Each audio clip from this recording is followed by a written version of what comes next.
would also like to acknowledge the CEO of SKNIS, Mr. Denzel James, Chairman of SKNIS, Mr. Gary De Silva, and other management staff of SKNIS, Finance Engineer, Mr. Errol Douglas,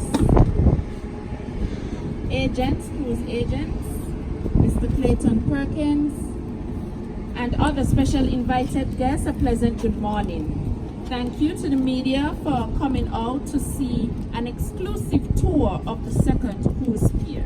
I am Public Relations Manager, Miss Nadia Deming. Who would have thought we would have been here today? I know when you stay from downtown Basseterre and you looked outwards south, you would just see plain water and you wouldn't imagine that a pier could be constructed here today.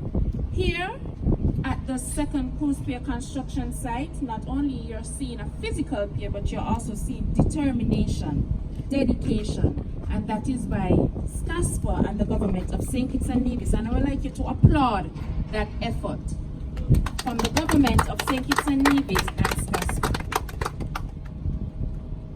I would also like to invite now the Minister, Mr. Ian Patches Liburd, to say a few brief remarks. After he says his remarks, you may ask questions.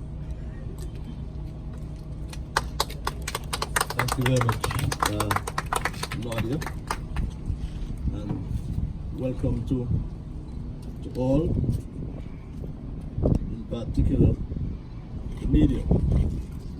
It is a calm, sunny, hot day. The sun is shining in all its glory, as the famous cricket commentator used to say.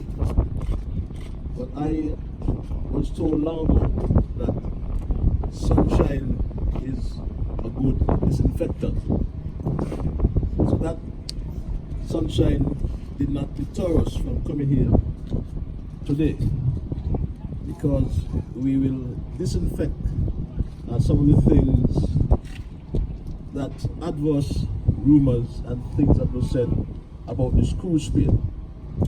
And we are a government that operates in the sunshine, so this hot sun would not deter us. The Team Unity Administration, we have promoted from day one transparency, accountability, and good governance. So we are here in the open and invited the media and others to look at what's going on here at the new cruise pier. I'm happy to be with the chairman, Austin Gary De Silva, and the entire board of SKNIS, upon whose recommendation this pier proposal started and finally approved by the cabinet of the Team Unity Administration. You would have gleaned from your visit that the pier is 90% complete. The dredging works are completed, I'm advised, and just as some divers are moving one or two hard spots alongside the pier. The piling works, I'm advised, are 100% complete, and all the concrete works are 85% complete. I'm advised there's some 3 more pours, and that would complete the concrete pile caps. The water supply lines are installed, I'm also advised, and the pier construction is 90% complete. I said all of that to say that we are on schedule, and I'm advised, barring any adverse conditions, and if it's the will of God, by September 23rd, this pier would be completed. What is very heartwarming to me as the Minister of Public Infrastructure and Transport is that there are approximately 125 workers on this site, and I'm advised that some 90% of those workers are all procured or hired from the local pool of workers. And my strongest weak point is mathematics. So if you forgive me if I don't get it right, but that would suggest to me that there are about 115 workers who are from St. Kitts. And that speaks volumes for the capacity that we have here in St. Kitts. The contractors, the subcontractor, Seamus Kelly, is of Kelly's Construction. He has done 90% of the concrete works and other works that were done here. The main contractor, American Bridge, subcontracted Kelly Construction, and all the equipment, the cranes, or the rock trucks, or the bulldozers, and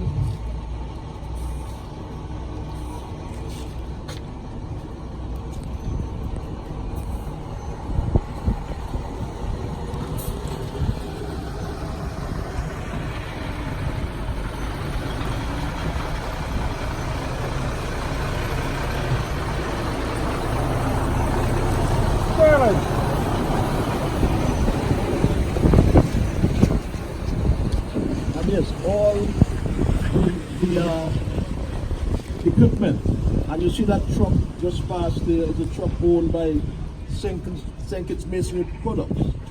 And St. Kitts Masonry Products has provided some, will provide, they're almost there, but they expect to provide some 9,000 cubic yards of concrete, and that's all local. 1,000 tons of steel be procured through TDC as well. And I think we must commend that local company, St. Kitts Masonry Products, for coming on board and really delivering. Give them a round of applause, I think. And you see, we have to applaud as well Kelly Construction, because you can see from the quality of the work produced, they are a company that will go places here in St. Kitts and Nevis. Now, it's important that I mention the local input, because that not only to build a pier upon completion would not only create what I call a cascading effect in the economy, the grassroots economy as well. The shops, the restaurants, the private vendors, or we call the monkey vendors, or the hair braiders, those who massage, and the restaurants. It started even before its completion, because all these 115 workers and others would go to their local communities and in fact spend money, whether in the shop in Old Road, in St. Paul's, or even in Newtown or wherever. And that impacts positively on the economy. Now, the quarry material as well. All the material that you see here being used, the rocks, the other aggregates, were produced at the public works quarry, the government quarry. So you see again the local input coming from St. Kitts here and Nevis. So I'm happy that the media has come out, and I'm sure you yourselves are impressed with what you have seen. You have seen a pier that is not half complete, but almost complete. Next step, really, we move to the upland works, because we intend to construct a new terminal building just behind here to accommodate the new arrivals and the new ships, and to eliminate congestion coming from or deriving from the terminal. We will have a dispatch terminal that will be constructed east of Port Zante to comfortably accommodate the taxi operators and independent tour operators. And SKNIS, let us underline this, SKNIS will assume full control of the operations here at the terminal, splash zones, and sterile areas of the Port Zante, in keeping with its mandate as the Ports Authority and in keeping with the legislation that guides the operation of SKNIS. So my people, we have been waiting a long time, and we're just a few weeks away from the construction of, or the completion of this new cruise pier, which will accommodate 2 of the world's largest ships afloat today, the Oasis class ships. And when this is completed, the other cruise pier that already accommodates one of the world's largest cruise ships we will have in this country, the smallest independent country in the world that can accommodate the world's largest cruise ships afloat today. And we will not only accommodate one, I want to put it on record, and I stand to be contradicted today, that we will be the only country in the world that can accommodate or will accommodate 3 of the world's largest ships simultaneously at one time. No other country in the world can boast that, and we can say that loud and clear by straight up family. So we are expending money, and we must also commend the foresight of our funding agencies, our lending agencies, I should say. The syndicate led by the St. Kitts, Nevis and Gwilla National Bank that came on board, along with the Social Security Board, the Sugar Investment Diversification Foundation, and of course TDC through its financing company. And they too deserve a wonderful round of applause for their foresight in expending $130 million in this country. The first time we've had any project, it's the largest capital project ever undertaken by anyone, or by any government, beg your pardon, in this country. We have a pier that the former administration attempted to build, and we are now building it. And we are proud of that. And that is what Team Unity all about, is delivering. So I want to, in closing, to thank my colleagues in the cabinet, headed by our Prime Minister and Minister of Finance, Dr. the Honourable Timothy Harris, and my cabinet colleagues who unanimously approved this project. Our Deputy Prime Minister, the Honourable Sean Richards, our Senior Minister, the Honourable Vance Wingworth Amory, our Foreign Minister and Premier of Nevis, Mark Brantley, also my colleague and Minister of Agriculture, etc., the Honourable Eugene Hamilton. We can't forget as well my colleague, in fact, and Minister of Tourism, Lindsay Fitzpatrick Grant, and our Senator Wendy Phipps, and of course our Cabinet Secretary as well. They all were unanimously on board with this project, and I want to say kudos to all of them. I anticipate, though, I'm looking forward, as an optimistic person, we sooner rather than later, SKNIS, I'm speaking to this board, and I hope I didn't forget the management of SKNIS as well, the CEO and CFO and others. We welcome you as well. Forgive me for that oversight. But here is a challenge to you, looking forward. We have already achieved the 1 million passenger mark. And when based on the bookings, and we have done trips in Los Angeles, we went out to Europe. Is Clayton still here? Clayton has left, one of the top agents in the country. We went out to Florida to see the cruise operators, and we are going, again, I'm advised, to Europe, come next week to Germany. And we have to put in something if you want to get out something. And our aim, and I challenge the management, board and management, that within the next 5 years, we should have at least 5 million cruise ship passengers disembarking from this area. It means that we have to look long term to constructing another pier as well, because we have to move away from the cargo pier.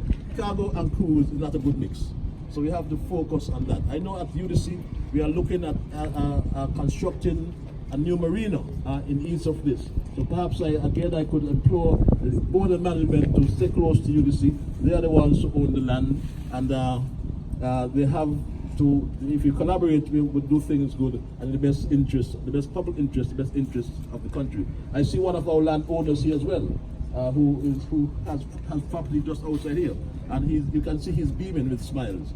So as he knows what business will be derived from this. But having said all of that, I want to thank the media for coming. I want to thank Jonathan of JVD, Kelly Construction, and the management team, the board, and all the media folks. As I said, we do things in the sunshine, so I'm open to any questions you may wish to ask. Mr. Minister, seeing that the port is 90% complete, the pier rather is 90% complete.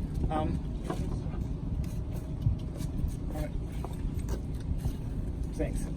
Germany, well, Minister, now that the pier is 90% complete, recently you mentioned the overrun cost of $7 billion. Can you just tell us how far the negotiations has gone with regards to that, as well as what exactly it is that raised the issue of a cost overrun? Basically. Well,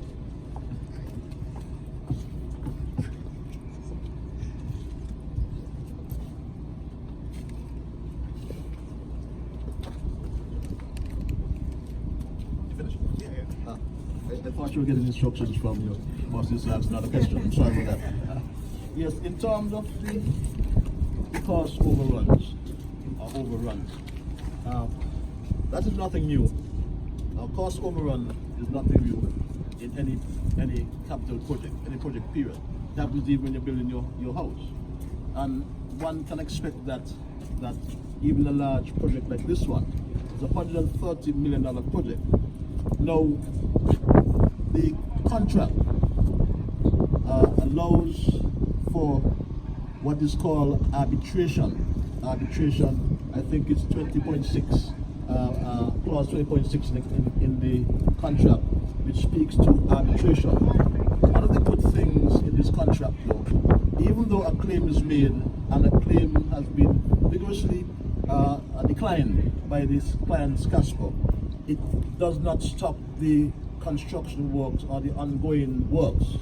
But as I said, the contractor, through its wisdom and its own deliberation, has a claim for what they call, if I remember, unforeseen physical conditions. And we have said that this is a design and build contract. And in any design and build contract, right, the onus, the burden has to be on the contractor, right, who is building the project to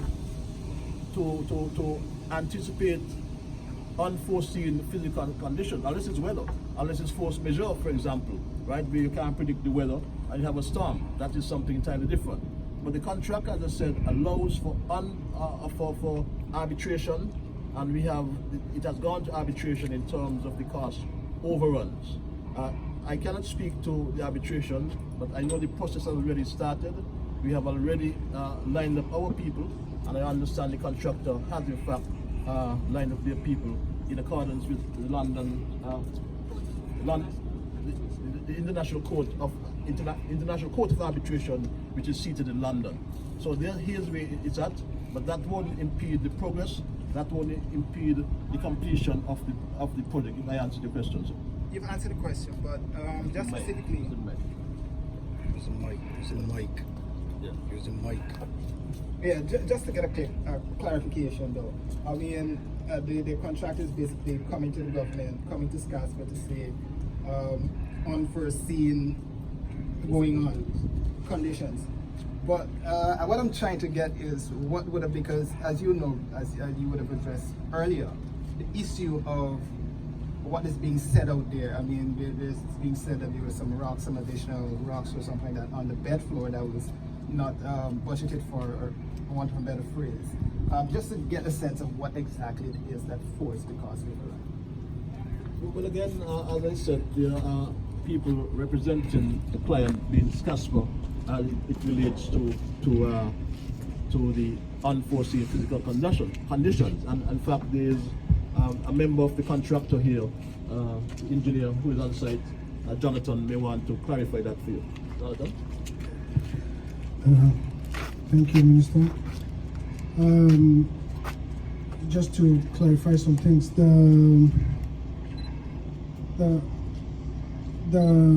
sometimes when you sign a contract, there are certain things you make provision for inside of the contract, because there are things that you don't necessarily see in a lot of detail.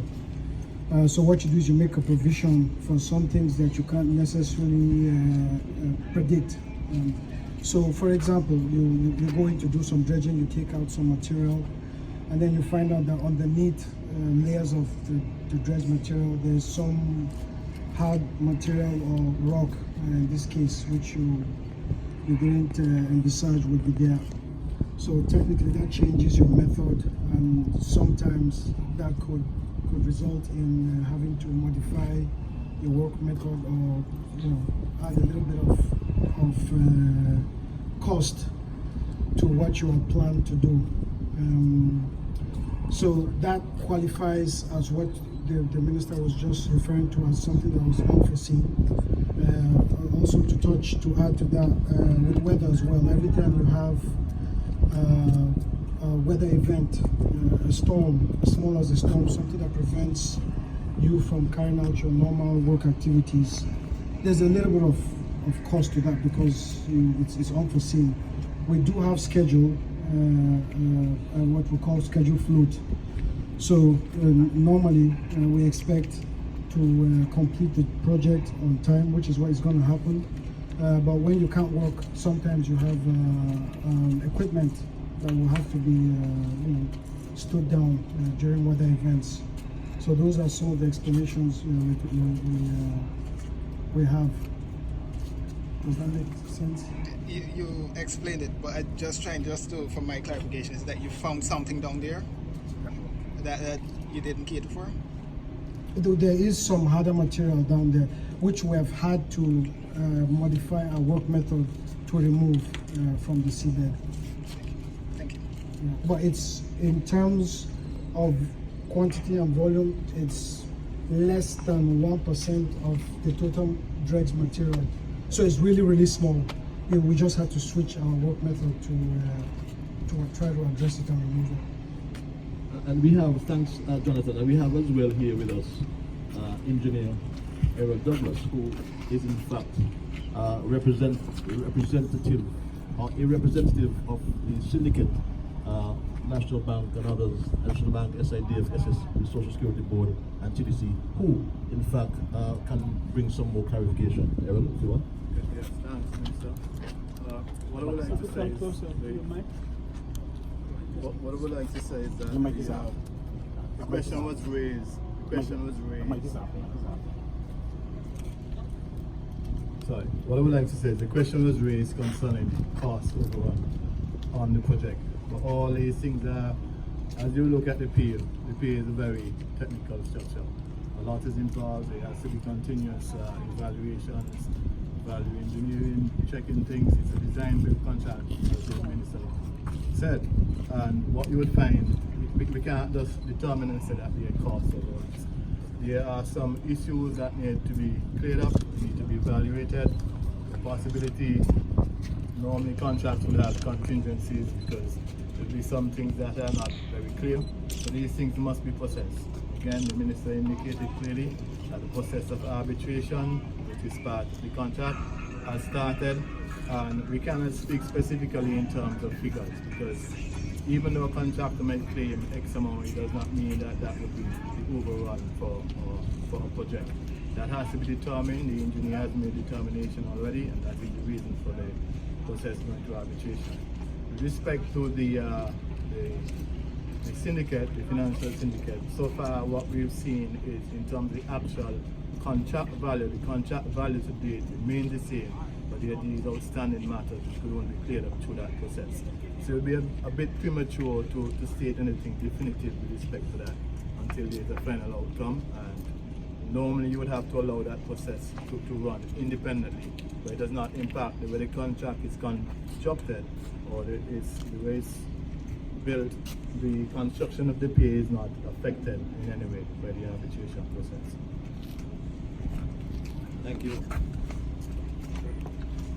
Thank you, Errol. And just to add as well to what was said in terms of design and the concept in this contract, is that one of the things that gave us the confidence and the assurance that we have a letter on file which stipulates quite clearly that any cost overruns and any time and cost overruns will be for the account of CCC and the contractor. How that feeds into the process, then only time will tell. Any more questions? There's one more. Backyard Media. Was there a reason why the pier is slant rather than going straight out? And I noticed you mentioned about the increase in passengers, but I didn't hear you mention about the amount of workers you're going to have, which to me is going to be something significant because, you know, everybody needs jobs. And I see this cruise ship as a significant development where not only the vendors can benefit, but persons can now be employed, part of either Casper or tourism. Don't know if you want to elaborate on that. Well, in terms of additional employment from a SKNIS perspective, I'm advised that we may need more people in the marine division in terms of pilots, that we have more vessels coming, in terms of berthing officers and people in that particular area. In relation to the workers, generally, it's a good time for workers or for entrepreneurs to think about some sort of business that can attract the thousands of cruise ship passengers that will come ashore. I mean, through these ships, we're talking near 16,000, 17,000 passengers, and that excludes the crew on board as well. And I know in having discussion with the cruise line operators, the more shore excursions, the more shore business that can be presented to them, it derives more onboard revenue for the cruise ships. So that's an avenue that the local entrepreneurs can look at and see what can be done in terms of addition.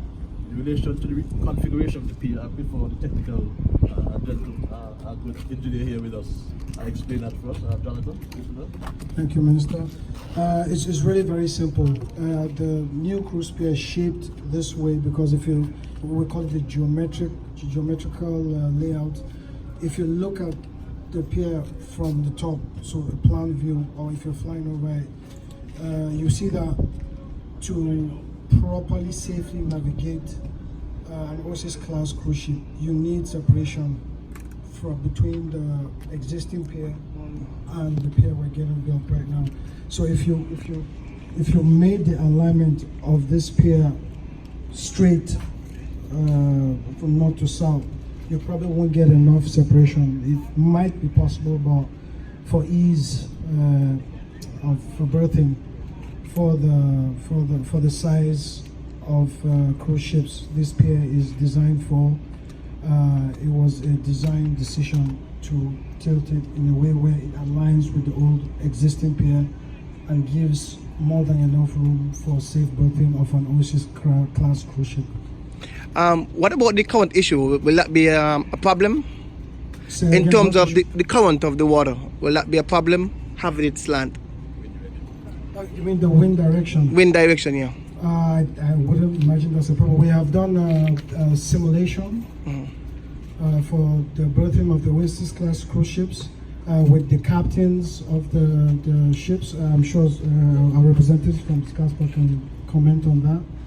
And we haven't had any call it negative feedback from that in terms of wind speeds and berthing of the cruise ships. All right, thank you. Okay. Yes, we have what is called prevalent northeasterly wind direction in St. Kitts and Nevis, and like Jonathan said, SKNIS and its management met with us stakeholders at the technical committee of the Florida Cruise Ship Association, the FCA, and their technical people looked at the designs, did all the assimilations, and they gave it a stamp of approval. So all the stakeholders have made it.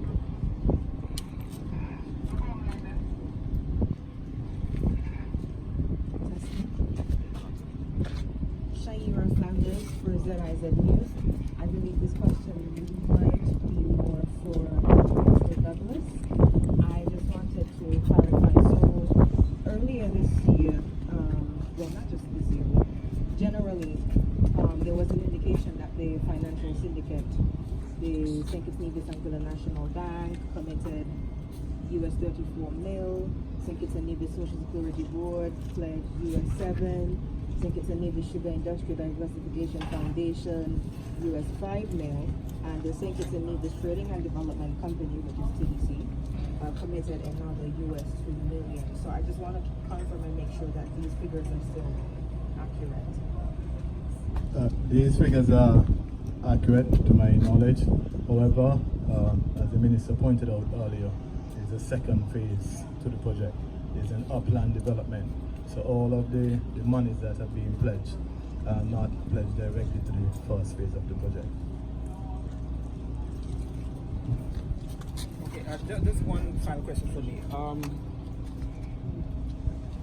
The syndicates, should the arbitration come back to the point where it says the 7 million US has to be paid, basically, are the syndicates basically in a position, or are they willing to give an additional $7 million US?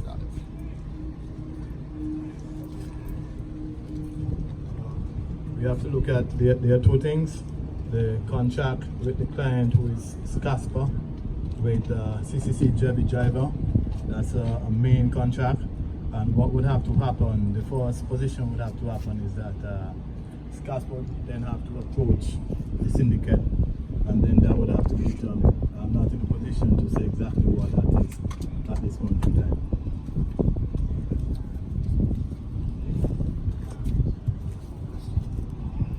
I have one more question. So you mentioned that in future you're looking to perhaps expand to maybe accommodate 5 mil passengers, and I was just wondering, just to get an idea, when I consider the type of traffic that we would have, if we were to accommodate a second cruise pier, or maybe later on, hopefully a third cruise pier, would you be able to tell us how the government intends to expand in infrastructure, not just this, but in terms of accommodating, meaning secondary roads, because we have an issue right now with traffic for many of us who travel in the morning. It's getting worse. So accommodating more guests to our shores, knowing the type of impact that would have if little St. Kitts and Nevis were to accommodate a second cruise pier or a third in the future. How would you say going forward you intend to make accommodations for that type of crowd? Thank you. I don't know if I said 5 million passengers. If I did, then I misspoke. I perhaps meant just 2 million and over in 5 years. So that's what was my intention to say that. So if I said that, I misspoke. Nonetheless, one of the things that the British government left us here in St. Kitts as an old colonial power is a good infrastructure, and I think we have one of the better laid out infrastructure in the Caribbean, I should dare say. And we have last year we did 1.3 or 1.5 million passengers, and these are just passengers. They did not include the crew on board. We've had, and all these passengers don't come the same day. They come over. It's assessed or analyzed over an annual period, a 1 year period. So you don't have 2 million passengers descending on St. Kitts in one particular day. We've had, I think, a maximum of 16 or 17,000 passengers here in one day, and most of us didn't see the difference. And so we have, that has been tested before, so we know that we can do it. In terms of passengers disembarking, you will recognize as well that when a cruise ship boards here in St. Kitts, you have a ship with 6,000 passengers. Then we have shore tours. We have tours going easterly to the beaches, tours going westerly to Grimston Hill and the Batik and sometimes around the island. But shores go as well by south, via the catamarans and other equipment. So in fact we are doing it already. So we will just have to improve on it. So that's what government is doing. one of the main projects we are looking at for our next term is what is called the Unity Bridge, bridging St. Kitts and Nevis. And that as well would mean you open up Nevis to more traffic for passengers and tourists and even locals alike. I'm not too certain though that there are problems as you outlined in terms of traffic coming, because our secondary roads are well laid out. We having embarked upon the Island Main Road project, it has exposed the condition of our secondary roads, which we are going to improve.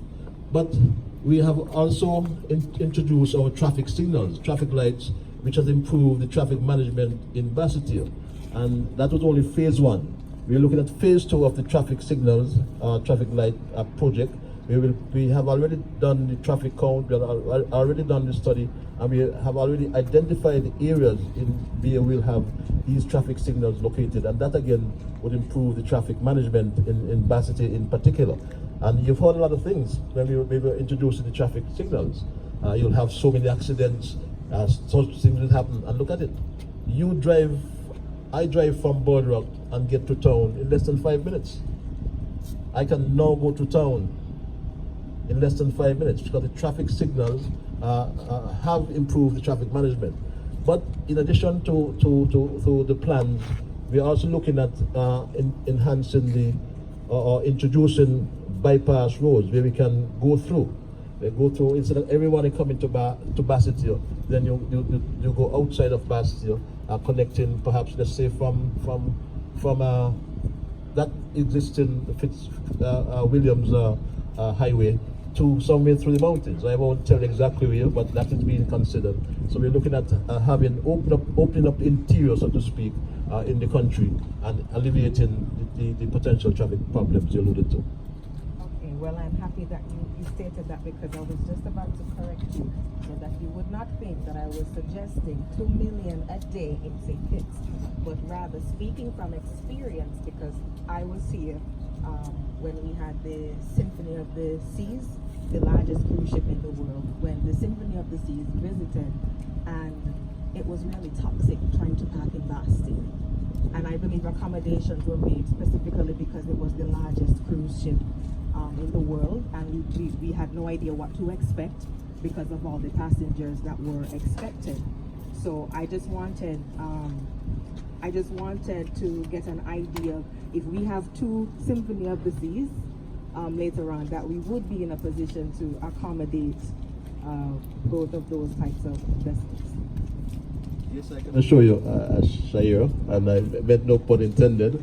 I made the comment, but I like the word you use, toxic, getting into Basseterre. But we have over 30,000 vehicles on St. Kitts now, and that number is growing. And I believe that we as drivers have to look at not coming to Basseterre and looking at parking space in Basseterre. But it opens an avenue again for someone who and doesn't have to be government, someone who can invest in parking, a building for parking. I've heard a discussion about an area over there in Port Zante to accommodate 150 vehicles, and these are openings for entrepreneurs to invest. Those who have land or can buy land and provide parking for vehicle owners instead of coming into Basseterre, because it may be much nicer to pedestrianize Basseterre. I mean, that is something we have to look at. You look at when you go to Old Sangwang or Old Montreal, you know, those are pedestrianized areas, so perhaps we can pedestrianize Old Basseterre as well. So, but your point is well taken, and that is something we go to the drawing board and try to sort out going in the future. Okay. Yes, I want to thank the media again for coming. The sun is hot, and what I said is a good disinfectant. I want to thank all the members who have remained thus far, but thanks again, and we'll come back to you in short order. Thank you.